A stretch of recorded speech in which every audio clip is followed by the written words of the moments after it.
नमस्कार मित्रांनो, स्वागत आहे तुमचं आपल्या YouTube channel hashtag on an average स्टुडंट्सवरती. ज्या भरतीचे सर्वजण आतुरतेने वाट बघत होते, काल रेल्वेने आपल्या ऑफिशियल वेबसाईटवरती भरती जारी केली आहे मित्रांनो. तरी जे स्टुडंट ग्रॅज्युएट झाले असतील किंवा ज्यांचं कोणी नातेवाईक ग्रॅज्युएशन कंप्लीट केलेलं असेल, त्या सर्वांनी या भरतीबद्दल त्यांना सांगावं, आपल्या चॅनलला भेट द्यावं. आता चला मित्रांनो, आपण सुरू करूया. या भरतीबद्दल संपूर्ण माहिती आपण जाणून घेऊया या व्हिडिओमार्फत. चला मित्रांनो, बघा मित्रांनो, सेन नंबर 6/2025 म्हणजे काय मित्रांनो, रेल्वे जी वॅकन्सी काढते ना, आता 2025मध्ये ज्या वॅकन्सी काढल्या असतील ना, सेन 1, सेन 2, सेन 3, सेन 4. सपोज जसं सेन 1 त्यांनी RPFची काढली असेल, सेन 2 ही NTPC असं असतं मित्रांनो. आता सेन नंबर 7/2025 ही अंडर ग्रॅज्युएट येईल. NTPCमध्ये ग्रॅज्युएशन आणि अंडर ग्रॅज्युएशन अशा दोन प्रकारच्या वॅकन्सी येतात मित्रांनो. आता सेन नंबर 6 ही ग्रॅज्युएशन आहे. परत तुम्हाला सांगतो, सेन नंबर 7 तुम्हाला येते 2-3 दिवसात. सेन नंबर 7 म्हणजे अंडर ग्रॅज्युएट लेवल 12वीच्या वरती बघायला भेटेल. चला मित्रांनो, आपण डिटेल नोटिफिकेशन बघू. बघा मित्रांनो, इथे इंडेक्स दिलं आहे. बघा, recruitment for the various post of non technical popular categories graduate level. बघा मित्रांनो, इथे टेबल ऑफ कंटेंट्स दिलं आहे. ज्यांना डिटेल वाचन करायचं असेल किंवा आपल्याला वाटलं की कुठे काय दिले नोटिफिकेशनमध्ये, तर आपण बघू शकतो.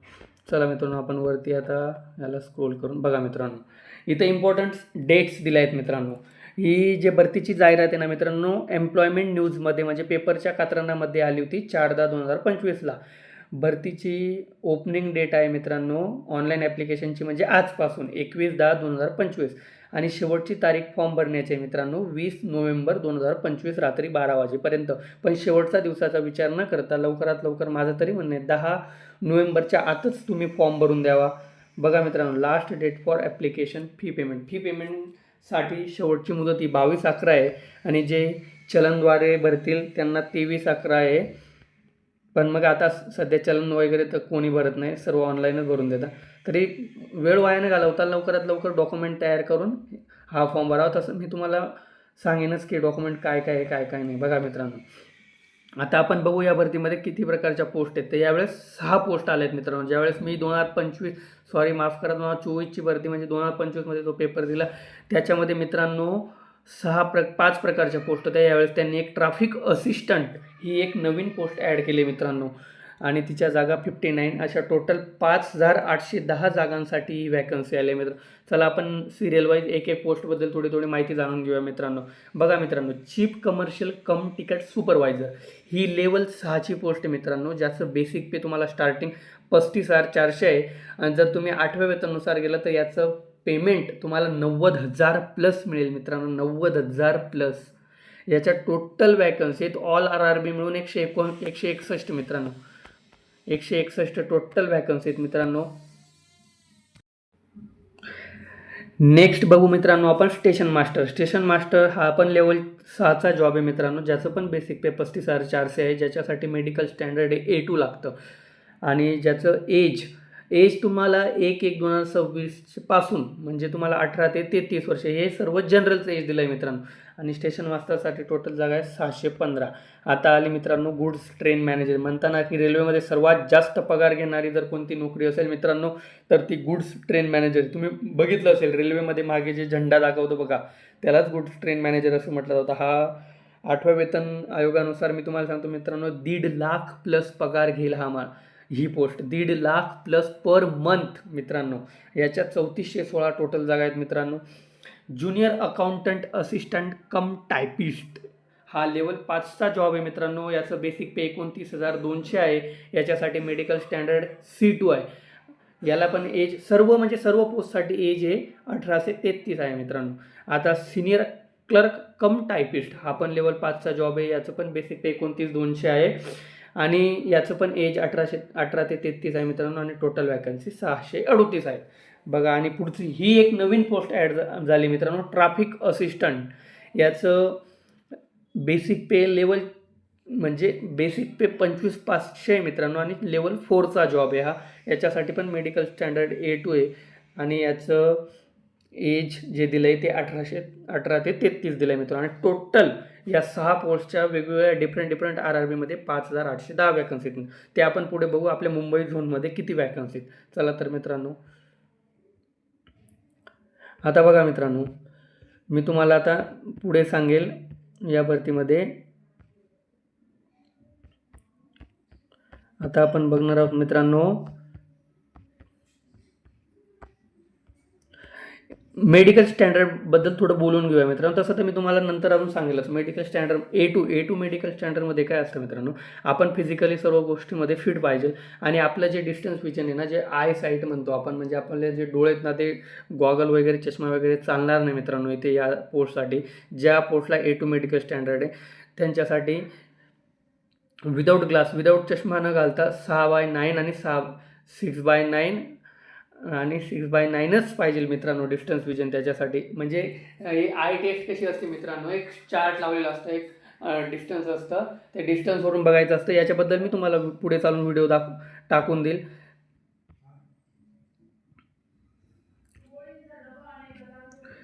नॅशनॅलिटी येतं इंडियन वगैरे येतं, सोडा मित्रांनो याचं काय. आता बघा मित्रांनो, सर्वात इम्पॉर्टंट म्हणजे एज लिमिट. तर या भरतीसाठी एज लिमिट हे तुमचं 1/1/2026 पासून पकडलं जाणार. त्याच्या आधीचा जन्म पाहिजे मित्रांनो तुमचा, 1/1/2026च्या आधीचा. तर बघा मित्रांनो, अप्पर एज तर टोटल जनरलसाठी 18 ते 33 एज आहे मित्रांनो. म्हणजे 2/1 तुमचं जन्मतारीख जर तुम्ही ओपनमधून असाल ना मित्रांनो, तर 2/1/1993, तर 1/1/2026च्या मध्ये असलं पाहिजे मित्रांनो तुमची डेट ऑफ बर्थ. तर तुम्ही हा फॉर्म भरू शकता. SC ST OBCसाठी परत सूट असते. OBCसाठी तसंच 2/1/1990 ते 1/1/2026 मध्ये तुमचा जन्म झालेला पाहिजे. तसंच मित्रांनो 2/1/1988 ते 1/1/2026 या दरम्यान, माफ करा मित्रांनो, या दरम्यान म्हणजे याच्या दरम्यान तुमची डेट ऑफ बर्थ असली पाहिजे. अप्पर एज लिमिट इथून पकडणार म्हणजे 1/1/2026ला तुमचा जन्म झाला पाहिजे असं नाही, माफ करा मला. याच्यामध्ये इथून लास्ट डे पकडला जाईल तुमचा असं. बघा मित्रांनो, आता आपण पुढे बघू एज रिलॅक्सेशन म्हणजे वयाची सूट किती या भरतीमध्ये. जे SC ST कॅन्डिडेट त्या मित्रांनो त्यांना 5 वर्ष सूट आहे. OBCसाठी 3 वर्षाची सूट आहे. एक्स सर्व्हिसमॅन वगैरे जे असतात ना मित्रांनो त्यांना जवळजवळ 3 वर्षाची सूट आहे. आणि ज्यांची म्हणजे त्यांच्या सर्व्हिसच्या याच्यानुसार आहे मित्रांनो, सर्व्हिस किती केली त्यानुसार त्यांना आहे. बाकी PWD कॅन्डिडेट्स वगैरे यांना 10 वर्ष.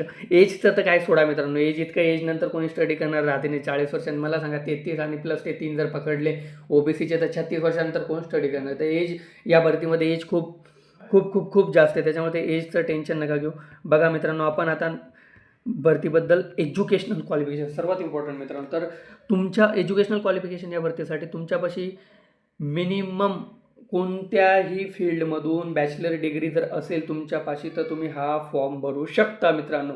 आणि जर समजा तुम्ही लास्ट टेल असाल 20/11/2025च्या आधी जर तुमचा फायनल रिझल्ट आला असेल तर तुम्ही हा फॉर्म अप्लाय करू शकता. आणि बघा मित्रांनो, ज्यांचा रिझल्ट वेटिंगला राहील किंवा 20/11/2025 नंतर ज्यांचा रिझल्ट येईल त्यांनी हा फॉर्म भरू नका, ते ॲप्लिकेबल राहणार नाही. चला, एज्युकेशनल क्वालिफिकेशनबद्दल माहिती झाली मित्रांनो. आता आपण बघणार आहेत एक्झामिनेशन फी.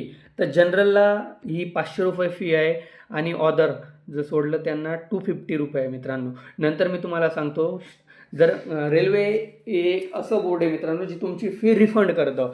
म्हणजे तुमची CBT 1 एक्झाम झाली ना तर त्याच्यानंतर तुमची पूर्ण फी तुम्हाला वापस भेटते मित्रांनो. ते तिथं तुम्हाला तुमचा अकाउंट नंबर वगैरे फॉर्म भरताना विचारलंच जातं. त्यामुळे फीचं काही नाही, पण मग खूप टाईम तर घेता मित्रांनो रेल्वे. एखादी वर्षानंतर ते पैसे येतात, हे फिक्स आहे पण खूप लेट येतात. एक्झामिनेशन फीबद्दल पण झालं मित्रांनो. मोड्स ऑफ फी पेमेंट येतं ऑनलाईन. कोणीच आता चलन वगैरे कोणी करत नाही, सर्व ऑनलाईनच करतात. हेच रिफंडबद्दल सांगितलं ते मी तुम्हाला सांगितलं. बघा मित्रांनो, सर्वात इम्पॉर्टंट डॉक्युमेंट्स आहे मित्रांनो. आता जे EWSमध्ये असतील ना मित्रांनो त्यांनी 20/11/2025, तसं तर EWS एका वर्षासाठी व्हॅलिड राहतं. पण माझं तरी म्हणणं असं, प्रत्येक डॉक्युमेंटना मित्रांनो तुम्ही ॲप्लिकेशन ची जी लास्ट डेट आहे ना मित्रांनो फॉर्म भरण्याची, त्याच्या आधीच सर्व डॉक्युमेंट क्लिअर करा. बघा मित्रांनो कसं असतं, आपण खूप अभ्यास करतो, एवढा स्टडी केल्यानंतर, एक्झाम क्रॅक केल्यानंतर, प्री झाली, मेन्स झाली, टायपिंग झाली, तुमचं जॉईनिंग लेटर आलं, बट सॉरी माफ करा, जॉईनिंग लेटर येण्याच्या आधी तुमचं DV राहील, डॉक्युमेंट व्हेरिफिकेशनमध्ये जर तुम्ही फेल झाला तर तुमची एवढी मेहनत काय कामाची तर मी तुम्हाला सांगतो 2 दिवस अभ्यास कमी करा मित्रांनो, पण तुम्ही तुमचे डॉक्युमेंट आधी क्लिअर करा, ते खूप महत्त्वाचं असतं मित्रांनो. तर चला आपण बघूया पुढे.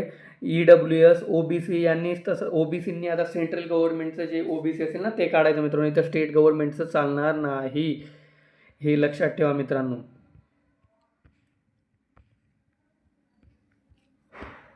चला आपण आता पुढे बघूया मित्रांनो, आणि मी लवकरच यावर पण तुम्हाला तो व्हिडिओ टाकेल मित्रांनो, की या भरतीसाठी मी 2024ची जी NTPC मी स्वतः दिली ग्रॅज्युएशन लेवल, मी अंडर ग्रॅज्युएटला ॲप्लिकेबल नव्हतं मित्रांनो, कारण मी स्वतः सेंट्रल गव्हर्नमेंट जॉब करतोय आणि मला असं NOC माझ्या ह्या पेमेंटपेक्षा जास्त पेमेंट असेल तरच भेटेल अंडर ग्रॅज्युएटची. आता माझं लेवल 4ला पेमेंट गेलं आहे मित्रांनो, आता त्यामुळे मी बाकीच्या लेवल 4च्या खालच्या पोस्टला अप्लाय नाही करू शकत, म्हणून मी ग्रॅज्युएशनची दिली होती, त्यामध्ये मला माझा प्री पण क्लिअर झाला होता. मला प्रीमध्ये कट ऑफपेक्षा नियर अबाउट 10 मार्क जास्त होते आणि मेन्स पण देऊन आलो आहे मी. मेन्स माझा थोडा मॅथ रिजनिंग चांगलं गेलं, बट GKमुळे थोडा घोळ झाला. मी तुम्हाला ते माझी डिटेल स्ट्रॅटेजी व्हिडिओ आपण बनवू मित्रांनो लवकरच, की स्टडी कसा करायचा, सोर्सेस काय आहे, मटेरियल काय आहे, मी सर्व सांगेल तुम्हाला. चला मित्रांनो आता आपण पुढे बघू. EWS OBC सर्व फॉर्मॅट आपल्याला दिलेत. फॉर्मॅट म्हणजे हे तुम्हाला कॅफेवर सर्व भेटून जाईल, पण मी तुम्हाला सांगतो मित्रांनो 2 दिवस स्टडी कमी करा. फॉर्म भरण्याच्या आधीच तुमचे सर्व डॉक्युमेंट रेडी करून घ्या मित्रांनो. तसं मी फॉर्म कसा फिलअप करावा हा पण, कोणाला काही अडचण असेल ना मला कमेंटमध्ये सांगा, भरभरून लिहा कमेंटमध्ये, मी तुम्हाला तुमच्या प्रत्येक प्रश्नाचं उत्तर देईल. देवाने आपली नोकरी खूप छान दिली मित्रांनो, 1 दिवस ड्युटी असते, 2 दिवस सुट्ट्या असतात, त्यामुळे मी भरपूर टाईम तुम्हाला देऊ शकतो. चला आता आपण बघूया मित्रांनो, मेडिकल स्टँडर्डबद्दल झालं, तुमचं डॉक्युमेंटबद्दल झालं.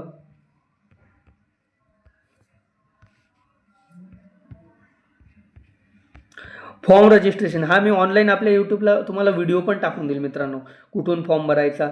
सायबरवरून भरला तरी चालेल किंवा तुम्ही स्वतःहून जरी मोबाईलवर भरला तरी चालेल. आता बघा मित्रांनो, सर्वात इम्पॉर्टंट तर या भरतीसाठी सिलेबस काय आहे आणि किती स्टेज आहे. बघा मित्रांनो, या भरतीसाठी 3 स्टेज आहेत. काही पोस्टसाठी 2 पोस्टसाठी 2च स्टेज आहेत आणि बाकीच्या पोस्टसाठी 3 स्टेज. तर मी तुम्हाला आता सांगतो मित्रांनो, जी स्टेशन मास्टर, सिनियर कम तिकट क्लर्क, टायपिस्ट आणि JAA जी म्हणतात ना मित्रांनो, या 3साठी तुम्हाला 3 प्रोसेसमधून जावं लागेल. CBT1, CBT2, सिनियर कम टायपिस्ट, ज्याला सिनियर CCTS असं म्हटलं जातं, मी शॉर्ट फॉर्ममध्ये म्हणा, JAA यांच्यासाठी CBT1, CBT2 आणि उरली तुमची टायपिंग टेस्ट आहे. उरली पुढची पोस्ट झाली स्टेशन मास्टर. स्टेशन मास्टरला पण सेम, फक्त स्टेशन मास्टरला टायपिंगच्या ऐवजी तुमची CBAT म्हणजे सायको टेस्ट राहील. उरल्या तुमच्या 3 पोस्ट मित्रांनो. ट्रॅफिक असिस्टंट, माफ करा ट्रॅफिक असिस्टंटचं मला एवढं माहिती नाही, मी तुम्हाला सांगेल व्हिडिओमध्ये. उरल्या 2 पोस्ट तुमच्या सिनियर CCTS आणि तुमची ही राहील मित्रांनो कोणती, आपली ट्रेन मॅनेजर. यांना फक्त CBT1, CBT2 आणि डायरेक्ट जॉईनिंग असते मित्रांनो. तर बघा मित्रांनो, या भरतीसाठी तुम्हाला CBT1, CBT2 आणि अदर पोस्टसाठी तुम्हाला टायपिंग आणि सायको टेस्ट द्यावे लागेल. तुम्ही 5ही पोस्टला, सॉरी माफ करा, 6च्या 6 पोस्टला फॉर्म अप्लाय करू शकता. यामध्ये कसं असतं मित्रांनो, पोस्ट प्रेफरन्स असतात. चला मी ते पुढे बोलतो, जेव्हा येईल तेव्हा तुम्हाला सांगेल. बघा आता सिलेबसबद्दल जर बोलायचं म्हटलं मित्रांनो, तुमची CBT1 ही एक स्क्रीनिंग टेस्ट असते मित्रांनो तुमची. हिचे फायनल सिलेक्शनमध्ये या CBT1चे मार्क्स पकडले जात नाही. ही टोटल 100 मार्क्सची एक्झाम असते CBT1. ही CBT1 सर्व पोस्टसाठी, म्हणजे तुम्हाला सांगतो CBT1, CBT2 सर्व पोस्टसाठी सारखीच आहे.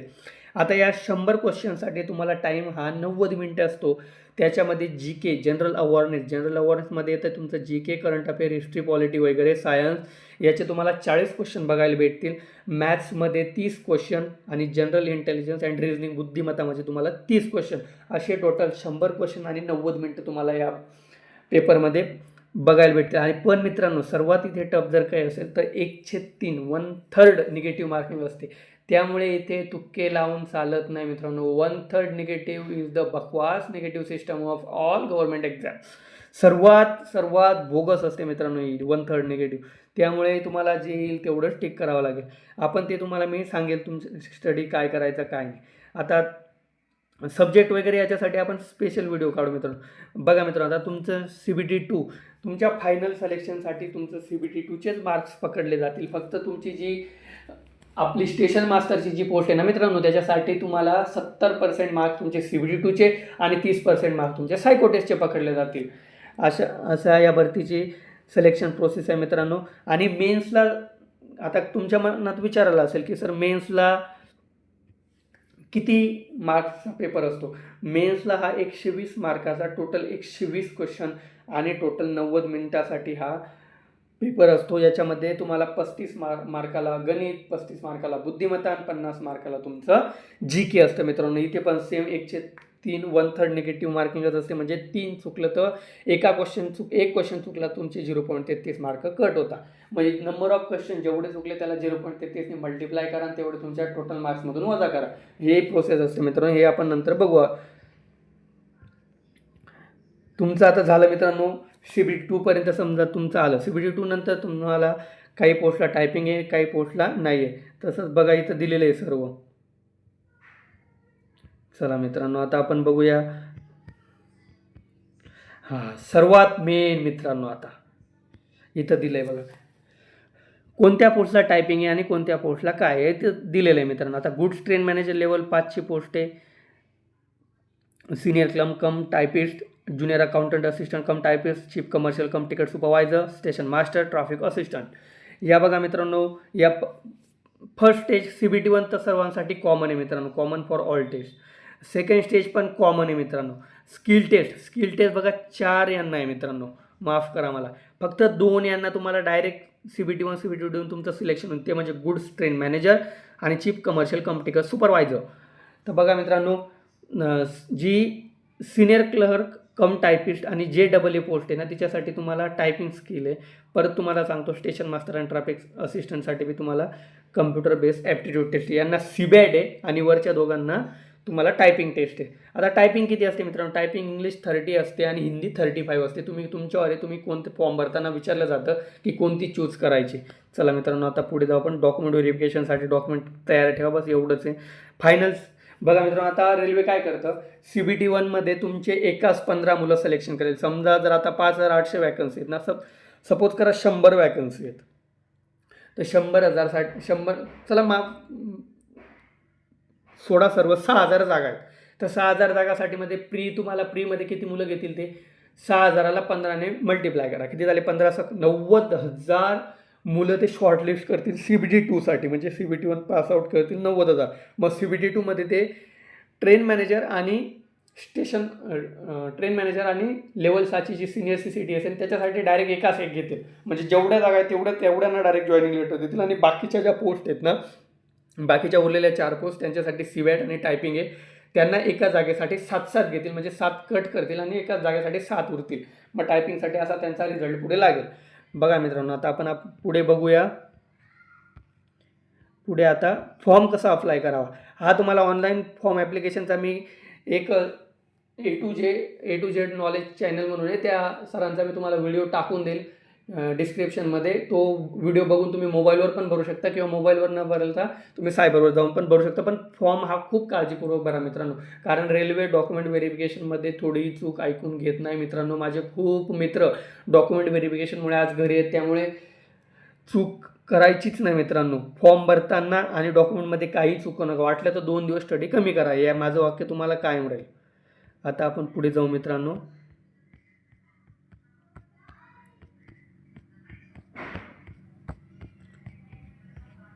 बघा मित्रांनो, तुम्ही हा फॉर्म वेगवेगळ्या RRB मधून अप्लाय करू शकता, म्हणजे कुठल्याही झोनमधून अप्लाय करू शकता. टोटल 1 2 3 4 5 6 7 टोटल 21 झोन आहेत मित्रांनो. 21 झोनमधून तुम्ही पूर्ण भारतातून कुठल्याही झोनमध्ये फॉर्म टाकू शकता. आणि आता एक खुशखबर आहे, रेल्वेने एवढं भारी केलं, तुम्ही कोणत्याही झोनमध्ये फॉर्म टाका, तुम्हाला त्या झोनमध्ये जाऊन पेपर द्यायची गरज नाही. तर तुम्हाला तुमचा ॲड्रेस टाकला ना, त्या ॲड्रेसच्या बिहाफवरच तुम्हाला तुमच्या घरापाशी हा एक्झाम सेंटर भेटेल. त्यामुळे पहिले कसं असायचं मित्रांनो, तुम्ही ज्या झोनमधून फॉर्म टाकला त्या झोनमध्येच पेपर द्यायला जावं लागायचं. तर बघा मित्रांनो, आता आपलं लिस्ट ऑफ RRB, एवढ्या RRBमधून तुम्ही कुठेही फॉर्म टाकू शकता. खाली आता आपण बघू मित्रांनो,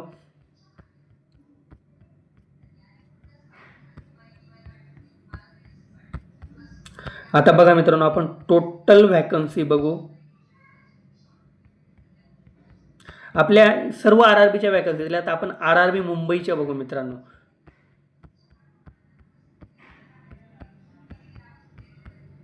बघा मित्रांनो, RRB मुंबईच्या व्हॅकन्सी, टोटल RRB मुंबईला यावेळेस व्हॅकन्सी आल्यात मित्रांनो 596.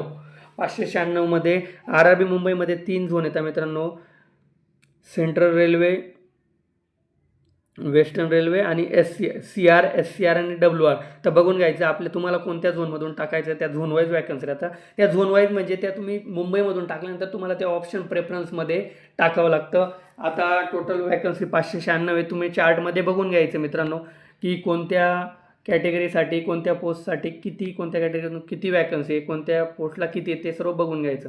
आता मी तुम्हाला सांगतो मित्रांनो की मुलांनी की पोस्ट प्रेफरन्स कसं टाकायचं, हा पण एक मुद्दा आहे ना मित्रांनो.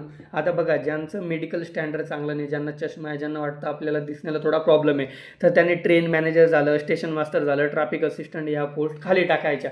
आता मी अजून एक सांगतो मित्रांनो, ज्याला थोडं वाटतंय की मला क्लरिकल टाईप जॉब पाहिजे, बाबू लोक, जसं रेल्वेमध्ये बाबू लोक कोणाला म्हणता, रेल्वे झालं, डिफेन्स झालं, पोलीस झालं, जसं शिक्षक व्हाईट कॉलर जॉब जो बँकिंग टाईपमध्ये असतो ना, तसं JAA आणि सिनियर क्लर्क कम टायपिस्ट हे खूप छान जॉब आहेत मित्रांनो. मी तर सांगतो मुलींना सर्वात जास्त जर भारी जॉब असेल रेल्वेमध्ये तर तो junior accountant assistant cum typist आहे मित्रांनो.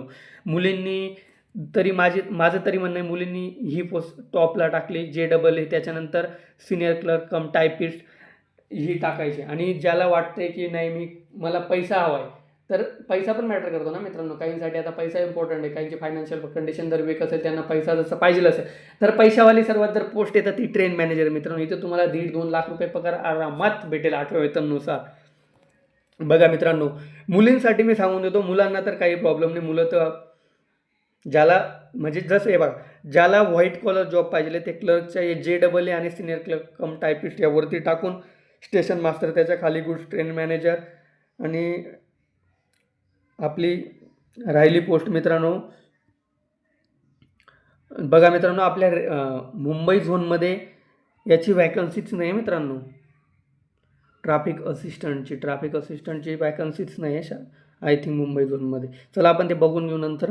तर मी सांगतो मुलींसाठी स्पेशली जर पोस्ट प्रेफरन्स कसे द्यायची ना, तर मुलींसाठी JAA सर्वात बेस्ट पोस्ट, जी 4 नंबरची पोस्ट आहे, ती मुलींनी तिच्यासाठी मुलींनी पहिला प्रेफरन्स द्या. नंतर सिनियर क्लम 5 नंबरची पोस्ट द्या. नंतर मुलींनी chief commercial cum ticket supervisor द्या. नंतर स्टेशन मास्टर द्या. आणि मग नंतर मुलींनी ट्रॅफिक असिस्टंट. फायनली मुलींनी गुड्स ट्रेन मॅनेजरची पोस्ट. माझं एक म्हणणं आहे, मुलींनी गुड्स ट्रेन मॅनेजरची पोस्ट ही लास्टलाच ठेवा मित्रांनो, कारण त्याच्यामध्ये नाईट जॉब वगैरे ते मुलींसाठी एवढं सुटेबल नाही. तसं तर काही प्रॉब्लेम नाही, मुली आता पुरुषाच्या खांद्याला खांदा लावून बरोबर चालत आहेत. पण मग शेवटी आणि मुलांचं जर म्हटलं तर मुलांनी तेच मित्रांनो, ज्याला व्हाईट कॉलर पाहिजे त्यांनी या बाकीच्यावरती ठेवा, आणि ज्याला पैसा पाहिजे त्यांनी गुड्स ट्रेन मॅनेजरवरती ठेवली तर काही हरकत नाही. मी स्वतः गुड्स ट्रेन मॅनेजरवरती ठेवली होती मित्रांनो मागच्या वेळेस. चला मित्रांनो, या RRB पटना वगैरे सर्व व्हॅकन्सी दिल्या आहेत, सर्व बघून घ्या तुम्ही. आणि इथे खाली फॉर्मॅट दिले आहेत मित्रांनो, कसे कोणत्या फॉर्मॅटमध्ये सर्टिफिकेट व्हायला, हे सर्व फॉर्मॅट तुमच्या सायबरवर तुमच्या तहसीलमध्ये अवेलेबल, त्यामुळे हे काही टेन्शन घेऊ नका मित्रांनो. तरी एक वेळा आपण इथं मी तुम्हाला सांगतो मित्रांनो किती मार्क्सला काय आहे, आपण एक वेळा बघून घेऊ. तर बघा मित्रांनो, सिलेक्शन प्रोसेस, नाहीतर मी असं करतो मित्रांनो, आता हा डिटेल नोटिफिकेशनचा व्हिडिओ आहे ना, तर हा डिटेल नोटिफिकेशनचा व्हिडिओ जाऊ द्या. तर आपण काय करू मित्रांनो, एक व्हिडिओ असा बनवू ज्याच्यावर मी काय स्ट्रॅटेजी फॉलो केली होती, मी कोणते बुक्स यूज केले. इथं कसं आहे मित्रांनो, कुठलं सेंट्रल गव्हर्नमेंटचे सिलेबस खूप वास्ट आहे. मॅथ रिझनिंग खूप इझी आहे, जर नेमकं केलं तुम्ही आउट ऑफ नंबर घेऊ शकता.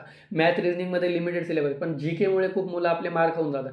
त्याच्यामुळे मी एक व्हिडिओ बनवेल, जी माझी स्ट्रॅटेजी जी होती, जे मी सोर्सेस, ज्या सोर्समधून मी स्टडी केला, माझं स्टडी काय प्लॅनिंग होतं, मी तुम्हाला सर्व शेअर करेल. तुम्हाला या व्हिडिओमध्ये काहीही प्रॉब्लेम असेल तर मला तुम्ही कमेंटद्वारे सांगा फॉर्म भरण्याबद्दल. हा व्हिडिओ जास्तीत जास्त मराठी मुलांपर्यंत शेअर करा मित्रांनो, जेणेकरून कोणताही ग्रॅज्युएट मुलगा या भरतीपासून वंचित नाही राहिला पाहिजे.